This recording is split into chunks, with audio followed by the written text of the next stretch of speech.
This episode is brought to you by Shopify. Upgrade your business with Shopify, home of the #1 checkout on the planet. Shop Pay boosts conversions up to 50%, meaning fewer carts going abandoned and more sales going cha-ching. So if you're into growing your business, get a commerce platform that's ready to sell wherever your customers are. Visit shopify.com to upgrade your selling today.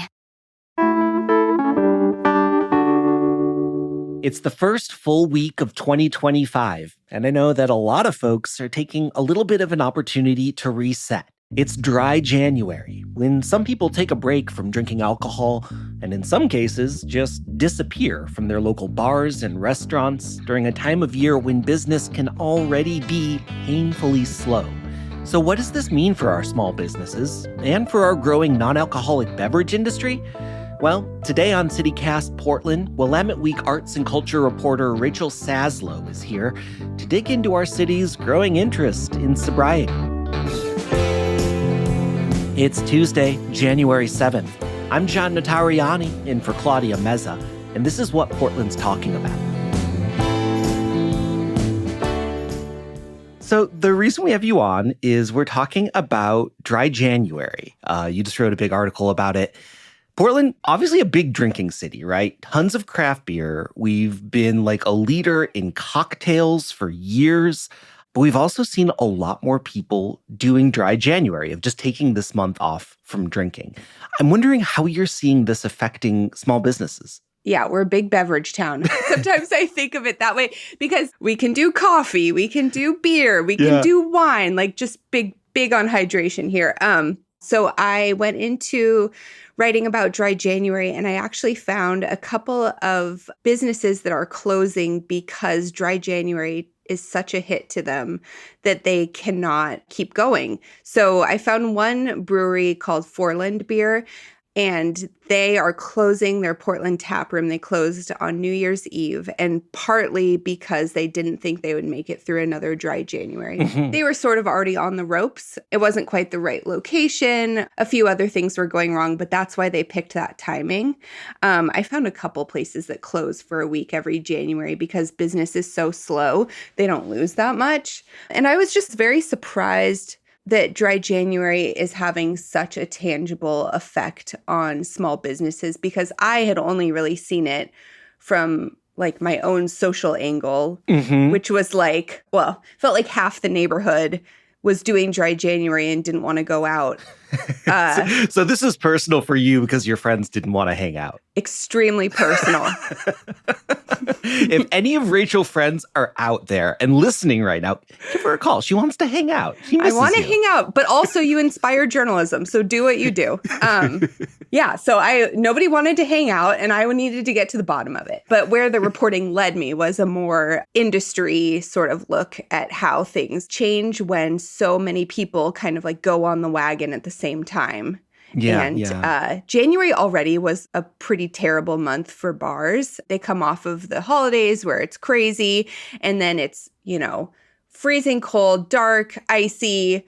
Everyone's like dieting, and now this annual movement of sobriety is making it much worse. Yeah, I mean, you've got numbers to back this up, right? This is more than just what you're seeing on Instagram. You've actually done the research to put some dollars behind this. Yeah, exactly. So as is often the case with my stories, it starts with something personal, something that's going on that I am seeing anecdotally, and then I dig into it. And so I called Oregon Liquor and Cannabis Commission, the OLCC, to get their data on how many people are actually drinking in January. And they had it. They gave me about 6 years worth for me to go through. I mostly looked at hard alcohol, and the graph followed sort of a certain pattern every year where December is just nuts. It's super high. And then it crashes every January. And then it sort of levels out. And you can actually sort of see a little dip for Sober October, too. Have you heard of that one? Yeah. So that's a real thing that you can actually see that in the numbers. So, I mean, you can certainly see it in the numbers, but I can't attribute it for sure to dry January or Sober October. It's not like you can ask all the people who are not buying liquor, are you doing this social movement? So there's a lot of things that go into both January and October being slow months in the liquor industry. This isn't always the case, but I was surprised how much the numbers backed up the hypothesis. Yeah. This is such an interesting sort of conundrum, right? Because people taking a break from drinking is great. I think that like everybody who does this is in the right mindset of like, I'm going to like focus on my health. I'm going to do something good for my body. But then the flip side of it is like we have all these businesses that we love that are like an important part of our community. And it just like hits them harder at a time of year when already less people are going out. Like how are bars coping with this? Like you mentioned that some of them are closing for a week. Like what else are alcohol-focused businesses trying to do to deal with the fact that people are just like, I'm taking the month off? They are getting creative with how many non-alcoholic options they're offering.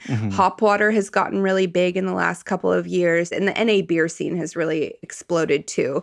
And the article sort of goes into some of the Portland-based companies that are making new NA products. And so if anyone is doing Dry January and comes in, they're offering lots of things to tempt them. But the thing is that when people come into a bar, but they're not drinking, usually it's sort of like a one and done sort of thing. Like they come in, maybe they have one NA beer or one mocktail, and then like bed is sounding pretty good. It's not like when you're drinking and then you're like, yeah, let's keep the party going, and you have like 3 or 4. That makes sense. Yeah. It totally makes sense. Yeah. I did talk to one brewery owner over at Foreland Beer who said that sometimes people do hammer like 3 or 4 Guinness Zeros in one sitting. Like he had seen that happen before, but that's sort of the exception rather than the rule. Yeah. I mean, it is pretty wild looking at how the Portland NA non-alcoholic beverage scene has just exploded in recent years. I've definitely seen it. What are a couple businesses or like options that you want to shout out that you've seen out there and are like, this is really cool? Yeah. So one that I wrote about in the article that is very cool is called Ever After. And it is Portland's first NA bottle shop. So you go in and there's these pretty shelves and it looks like you're in a liquor store, but everything is low or no alcohol, meaning it's either 0% or maybe 0.5%. And they focus on a lot of local brands. So there's Heck beers, which are 0.5%. Tropink is a CBD drink that is from Portland. For Bitter for Worse is our NA bitters from Portland. But it really is one place to go see how diverse this new like NA industry is, and really get to kind of shop around and see like maybe try out some of this stuff. Yeah. So I think that mocktails, non-alcoholic drinks can sort of like have a bit of a reputation for being like just sort of like fruit juice, you know? Yeah. And I have seen in recent years that has really, really shifted in Portland and that there's so many places doing like genuine craft cocktails. Yeah, it's so nice actually that people who have this cocktail background are really putting their energy into NA drinks and, you know, creating like a balanced, amazing herbal or, you know, like a drink with a lot of different dimensions. And you can see that at, there's a bar called Victoria up on Albina, and they do a lot of interesting mocktails, and Con does that with, they have a whole pairing menu. Because their chef famously is not a drinker. Exactly. And so they're putting this sort of like energy and expertise into NA drinks, which I think is a huge shift. So the last time I really was sober was when I was pregnant, and my youngest is 8, so like a decade ago. And when I went out, it was really like soda water with lime or maybe a Shirley Temple, but you feel so like infantilized ordering a Shirley Temple, you know? No one wants that. No one wants that. So much grenadine. It just, there was nobody like really investing in like, what was my mocktail experience going to be as someone who is sober? And that was a temporary sobriety, 9 months. But for people who are permanently sober, this is a really wonderful resource to have. So I feel happy about that. Yeah, well, I want to talk a little bit more about what's going on with Dry January, but first, let's take a quick break.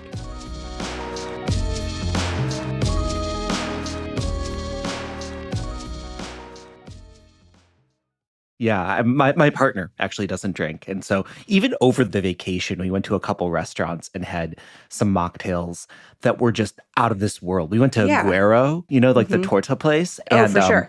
the mocktail they had there was just like, it was better than the actual cocktail I got. I was like, it had like a sort of N.A. Amaro and like a sort of smoked tea and grapefruit. I do think it's nice that just for people to have options.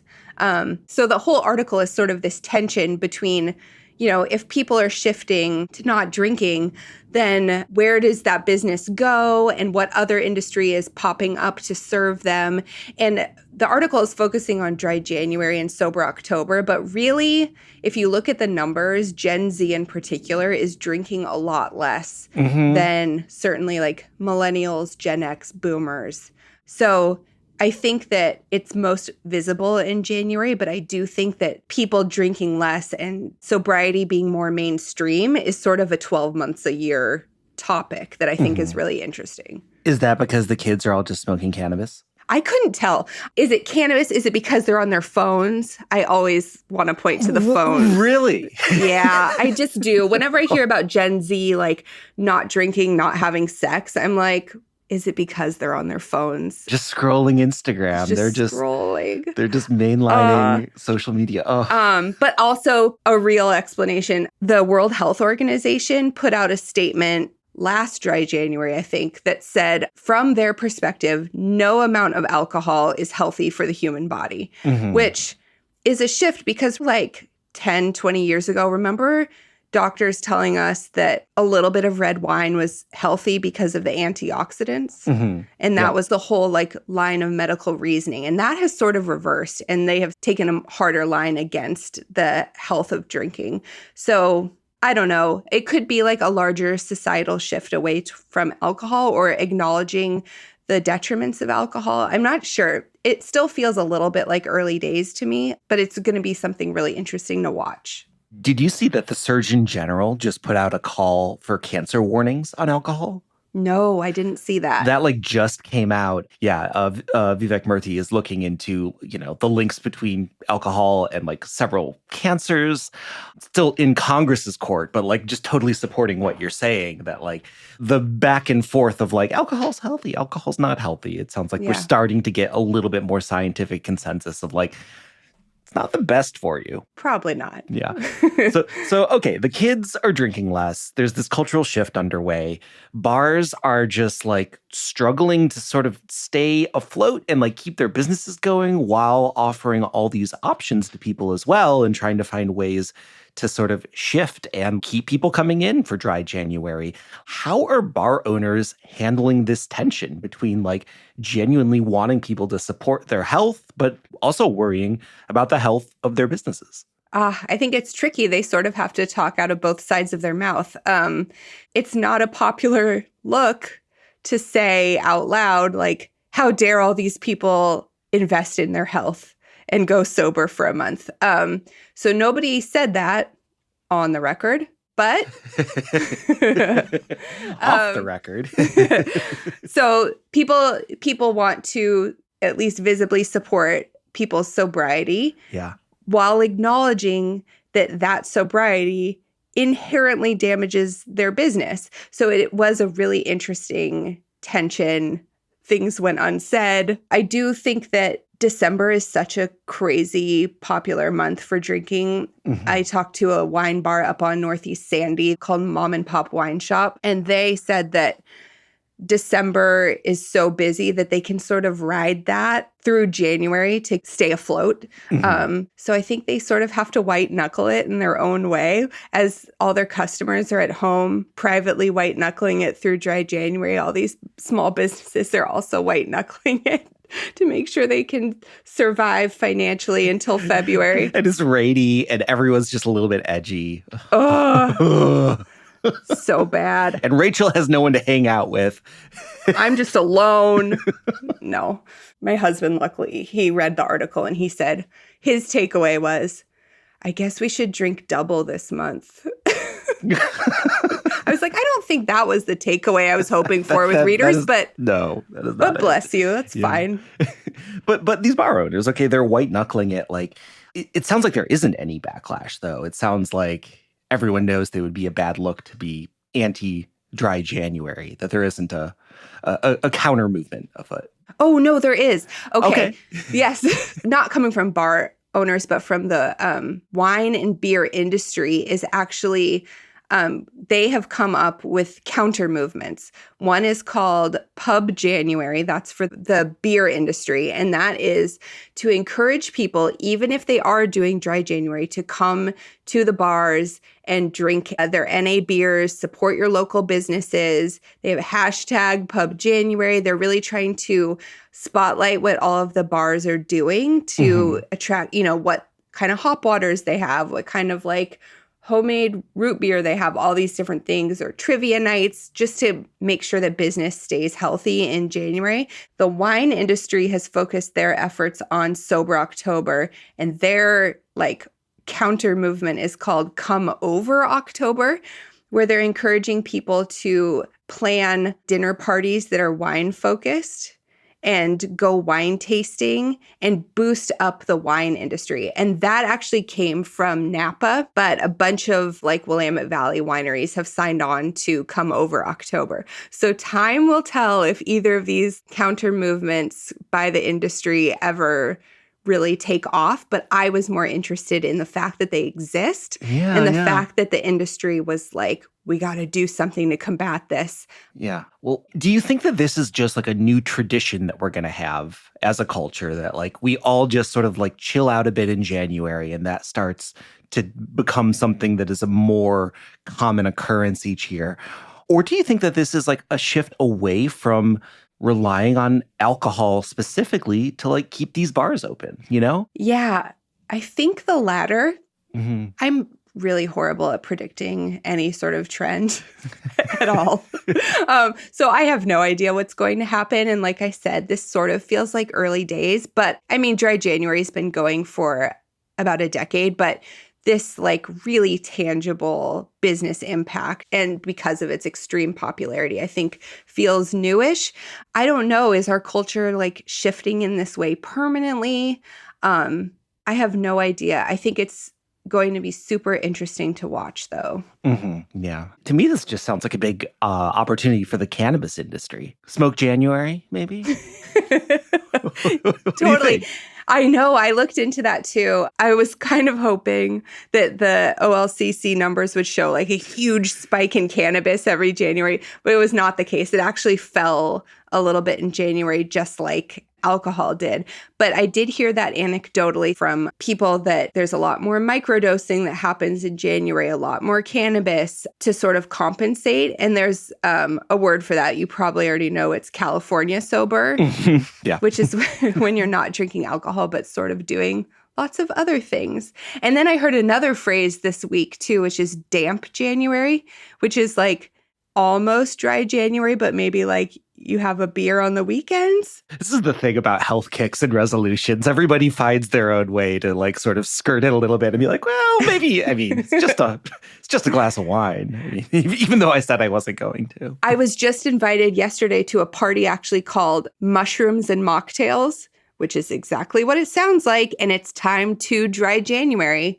I'm telling you, it's out there. I couldn't quite get the numbers to prove how much drug use is happening in January, but it's out there anecdotally.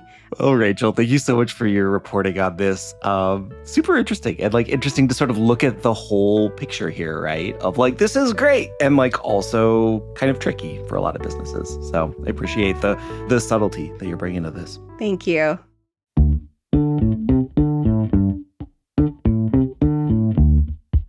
Well, that's all for us today here on CityCast Portland. Thank you so much for listening.